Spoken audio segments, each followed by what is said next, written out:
Assalamualaikum warahmatullahi wabarakatuh. Selamat pagi anak-anakku sekalian. Pada kesempatan pagi hari ini kita akan menjelaskan tentang minuman keras dan kaitannya dengan narkoba.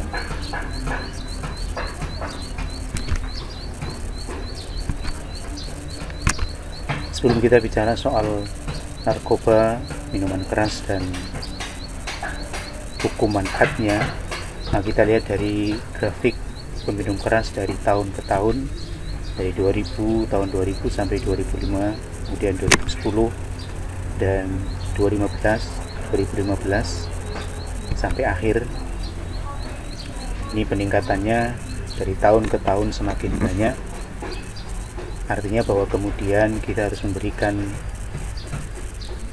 pembelajaran, harus memberikan pengertian tentang bahayanya minuman keras, bagaimana kemudian minuman keras itu memberikan banyak mudarat, memberikan banyak kerusakan bagi diri kita.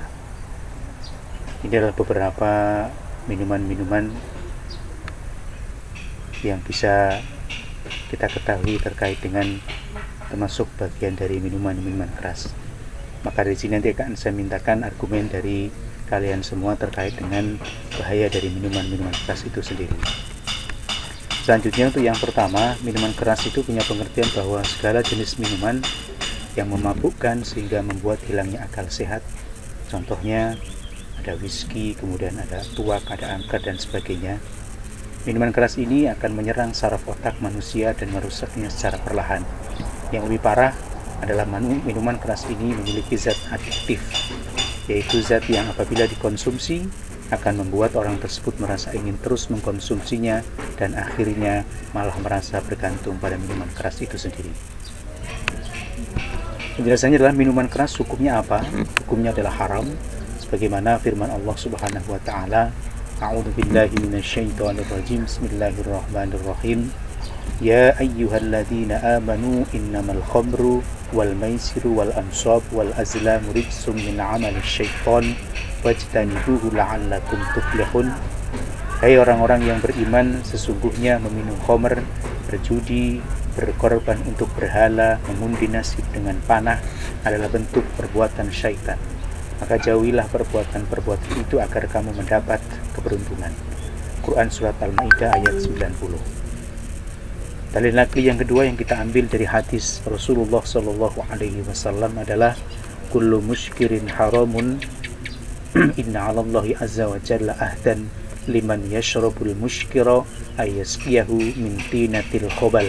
Qalu ya Rasulullah wa ma tinatul khobal? Qala araku ahlin nar au usaratu ahlin nar. Setiap yang memabukkan adalah haram. Sesungguhnya Allah bakal memenuhi janji kepada orang yang meminum khamr, minum minuman memabukkan, untuk memberi dia minum dari tinatul khobal. Mereka bertanya, ya Rasulullah, apakah tinatul khobal itu? Rasul menjawab, keringat penduduk neraka atau muntahan penduduk neraka. Hadis riwayat Muslim. Dalam hadis yang lain disebutkan bahwa ma'askaro kathiruhu faqalilu haram. Apa saja yang banyaknya memabukkan, maka sedikitnya adalah haram. Hadis riwayat Abu Dawud, An-Nasai, At-Tirmidzi, Ibnu Majah dan Ahmad. Artinya bahwa kemudian ketika minuman itu banyaknya haram, maka sedikitnya pun haram. Memberikan pengertian bahwa ketika kita minum hanya sedikit, maka sama hukumnya haram sebagaimana ketika kita minum banyak. Selanjutnya bahwa kemudian keharaman khamr bukan hanya diminum. Ada 10 pihak dalam hal khamr yang dilaknat, semuanya adalah haram. Anas bin Malik berkata, la'ana Rasulullah sallallahu alaihi wasallam fil khamri asyaratan asiraha wa mu'tasiraha wa syaribaha wa hamilaha wal mahmulata ilaih wa saqiyaha wa ba'i'aha wa akila thamaniha wal mushtariya laha wal mushtarata lah. Rasulullah melaknat 10 pihak dalam al-khamr. Pemerasnya yang diperaskan, peminumnya, pembawanya yang dibawakan, penuangnya, penjualnya, pemakan harganya, pembeli dan yang dibelikan. Hadis riwayat At-Tirmidzi.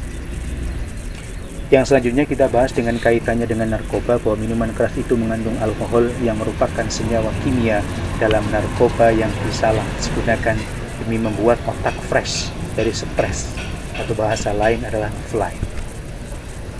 Hukuman atau had minuman keras yang pertama, dicilid atau didera antara 40 sampai 80 kali.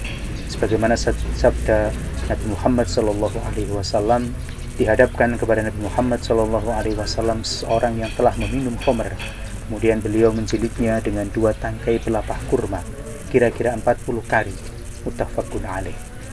Tentang jumlah pukulan bagi peminum khamr, para ulama berbeda pendapat, sebab Rasul tidak menyebut batasan tentang bilangan pukulannya.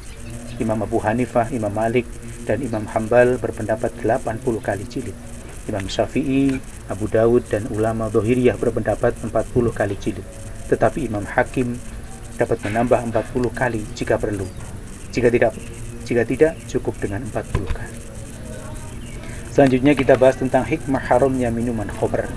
Yang pertama, menjaga kesehatan badan dan mental, menghindari lahirnya kejahatan sosial, menjaga generasi penerus agar lebih baik, sehat jasmani dan rohani, melindungi kehormatan. Banyak bukti bahwa pelaku pemerkosaan dan kejahatan lainnya terhadap wanita sebagian besar adalah peminum minuman keras. Seterusnya kita sampaikan terkait dengan dampak negatif miras, tekanan darah tinggi, hepatitis, melemahnya kekebalan tubuh, gangguan jantung, gangguan jiwa, kerusakan saraf kecerdasan menurun. Inilah dampak-dampak yang dihasilkan dari miras itu sendiri, yang bisa mengakibatkan hal-hal kerusakan dalam badan dan jiwa.